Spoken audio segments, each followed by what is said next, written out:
From New York to LA and everywhere in between. From A to Z.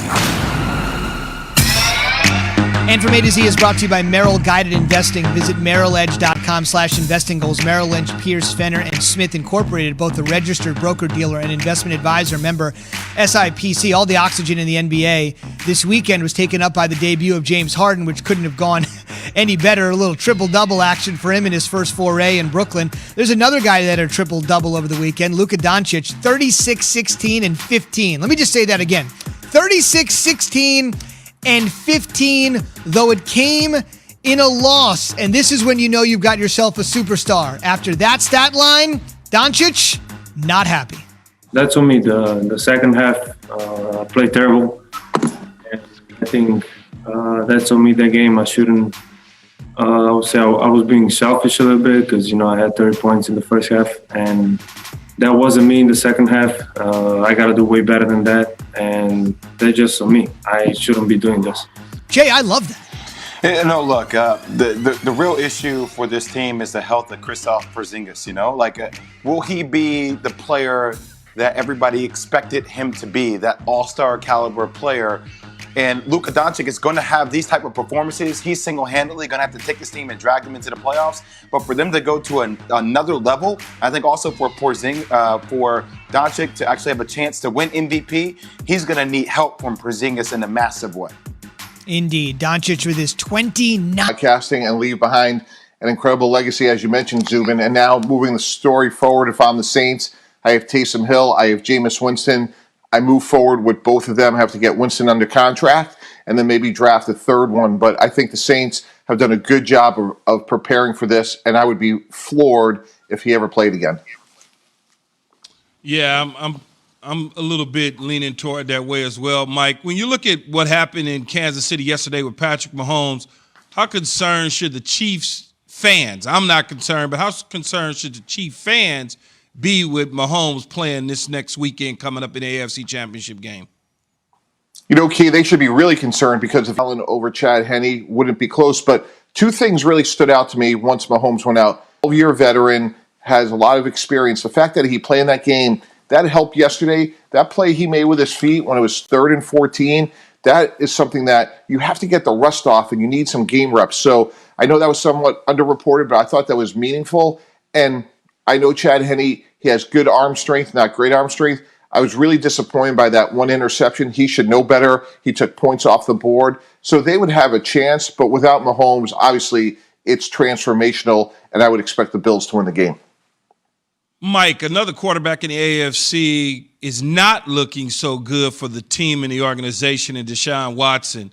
What do you think in the end of the day, what's going to happen? Is he going to be a Texan, a Miami Dolphin, or some other team? Key, he has to be a Houston Texan.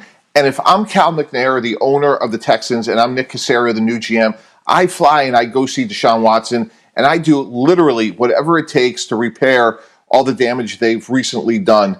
He's too talented. He's too high character. He's too young. He's under contract. He's selfless. He's a leader. He checks every box. That's what you want. You want a top 5 quarterback that's in your building. So you fix it, and however you got there, that's your mistake. But everything within reason has to be done to make sure that he's happy, he's fulfilled, and most importantly, we can move forward together and try to win a championship. And now, I've been in these situations before when players have been happy. You have to be a great listener, understand not what's wrong, but why it's wrong, and then work really hard to fix it. But, Mike, it sounds like it's too late, though. It sounds like based on the reports that came out yesterday, that it's the end. Like, there's no return. Like, why should I believe that everything is great now when it wasn't before? Just because you know that I'm not very happy with you, you want to try to come and give me a lollipop.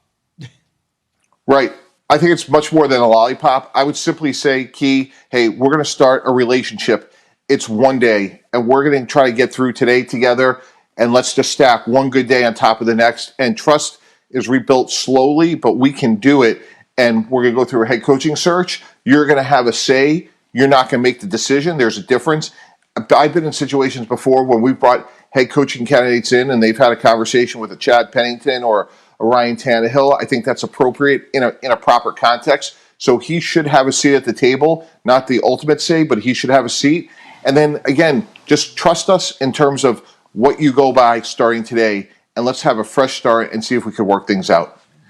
I don't know, Mike. That's a huge leap of faith now, just to see Nick Caserio come in and say, "Hey, I know you're new on the job, but now I'm just going to trust you, even though I've had this history with guys like Jack Easterby and our owner that told me one thing and they're doing another thing." It's a pretty huge leap of faith, don't you think? Absolutely, Jay. Will, it is, and I would just say, there's a great expression that applies here. Just go by what you see, and we're going to try to stack one good day on top of the next, starting in a very meaningful way with the head coach, the offensive coordinator, the scheme, and everything that happened. It's in the past. I can't do anything about it. I'm a GM. I've been on the job now for about 10 minutes, but I'm going to try to do everything I can to earn your trust and hold me accountable to this conversation starting today. Let's say it doesn't work, Mike. How likely is it that the Jets can make a deal for Deshaun Watson? Yeah, that's where really, for us, that's where the fun begins, because Jets and Dolphins, to me, are really both well-positioned. Both have multiple first-round picks. For the Jets, I would start with 3 first-round picks.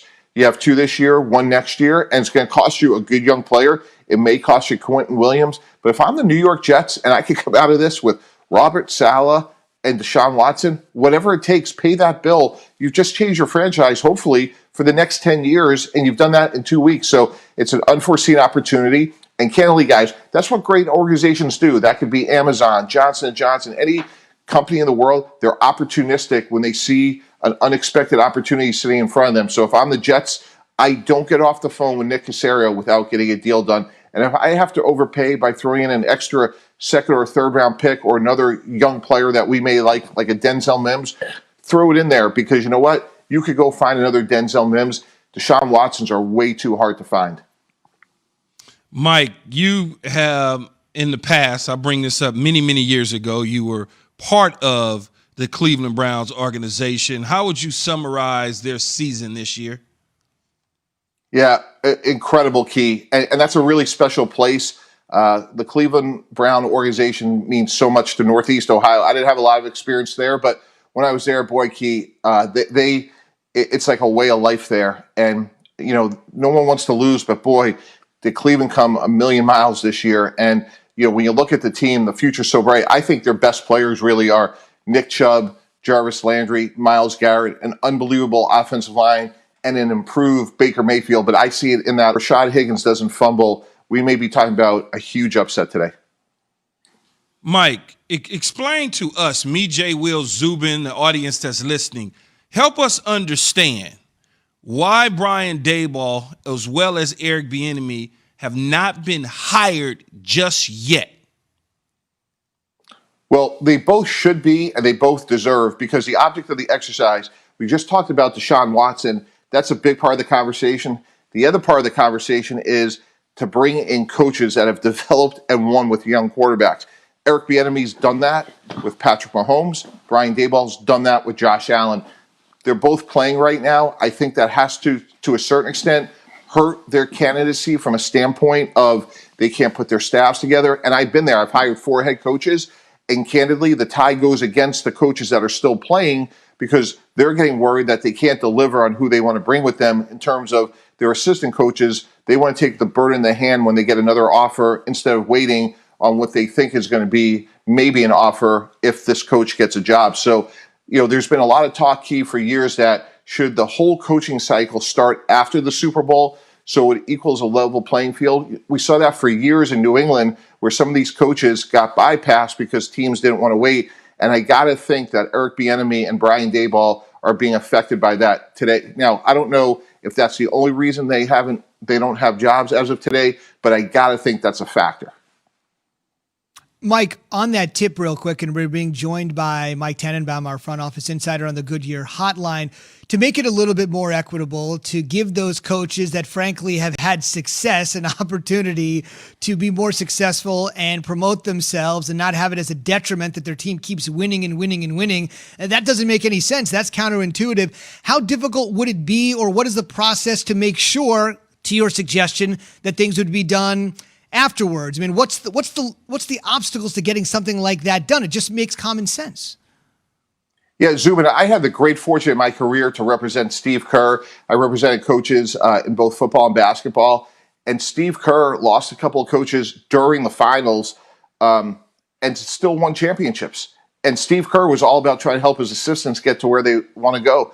So the NBA model works. I saw it firsthand. So one idea would be simply that between the bye week of, let's say, the championship game and the Super Bowl, Eric Bieniemy could be named the head coach of the Houston Texans.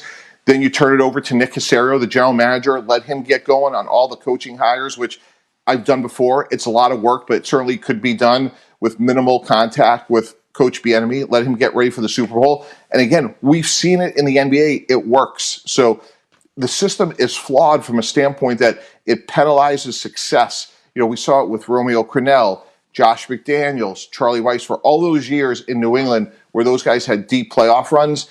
And if we want to make an equal playing field, if we want this process to be more transparent and include more people, I think you have to figure out a way to equalize it, because guys like Eric Bieniemy right now, clearly when some of these decisions are close, they're going to lose the benefit of the doubt. And let's face it, guys, if we're having this conversation in 2 years, 3 years, 4 years, the Kansas City Chiefs are still going to be in that conversation because they have a great young quarterback. That's a great point. Guys like McDaniels and Crennel eventually got their opportunities, but why not make it the optimal opportunity if you can? Great insight, Mike. Thank you very much. We'll, of course, see you right back here next Monday morning. Thanks, Mike. All right. Appreciate it, guys. Thanks. All right, Mike. You got it. Keyshawn J. Will's